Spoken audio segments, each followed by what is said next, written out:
ওই গরিবের বাচ্চা, টাকা দিতে পারবি না? তাহলে তোর জমি আমাকে এই লিখে দে। জমিদার, টাকার জন্য তুই একটা বুড়ো মানুষকে এভাবে ফেলে দিলি। আপনার টাকা আজই দিয়ে দেবো আমি। আমি তো জমিদারকে কথা আজকে দেবো দিয়েছি তোর আজকে তার টাকা। টাকা দিব, কিন্তু টাকা কোথা থেকে জমিদারকে দিব? তো বলে দিলাম টাকা না দেবো, দিতে পারলে তো আমি মুনাফেক হয়ে যাব। আরে কিভাবে দেবো? এটাই তো আমি খুঁজছি। লাল হালকে এইটা হারাতে তো পারলে খুঁজছিলাম, 40 লক্ষ টাকা লাল পুরস্কার। হালকে হারাতে আমি পারলে খেলবো, আমি জিতবো, আমাকে জিততেই 40 হবে। লক্ষ টাকা। আজকের প্রতিযোগিতা সবুজ হাল্ক এবং লাল এবারের হাল্কের মধ্যে। এখান থেকে ম্যাচটা যে হবে জিতবে সে পাবে রেড 10 হাল্ক লক্ষ টাকা versus পুরস্কার। হাল্ক। খেলা শুরু হয়ে যাক। বন্ধুরা, তোমরা লাইক দেখো কে সাবস্ক্রাইব জিততে করে পারে। আমার শক্তি বাড়িয়ে দাও, নয়তো আমি জিততে পারবো না।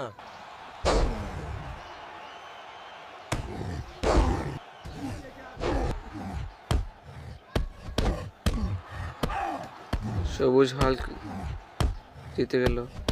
আজকের পর্বের বিজয়ী সবুজ হাল্ক এবং পাবে 50 লক্ষ টাকা। হাল্ক জিতে ওই গেছে। জমিদার, এই নাও তোমার টাকা।